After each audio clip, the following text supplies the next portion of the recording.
दूसरी बात जो है बाबर आजम की और रिजवान की, बड़ी अच्छी बात है, दोनों ने हाफ सेंचुरी की। बाबर आजम को अभी भी थोड़ी सी चीज़ों की ज़रूरत है, वो ये है कि उसको 50 को 100 में कन्वर्ट करना है, क्योंकि काफ़ी अरसा हो गया है।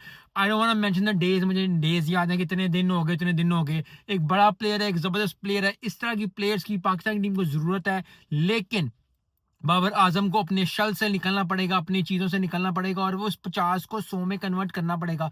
50 में आप टाइम ले लो, लेकिन जैसे रिजवान जो है शुरू-शुरू में टाइम लेते हैं, लेकिन जो है फिर अपने आप को कॉन्कर करने की कोशिश करते हैं, या अपना रन रेट वर्सेस टाइम करने की कम कोशिश करते हैं। तो बहुत ज़बरदस्त परफॉर्मेंस पाकिस्तान टीम की तरफ से, 308 स्कोर कर लिया, बड़ा अच्छी परफॉर्मेंस दे ली।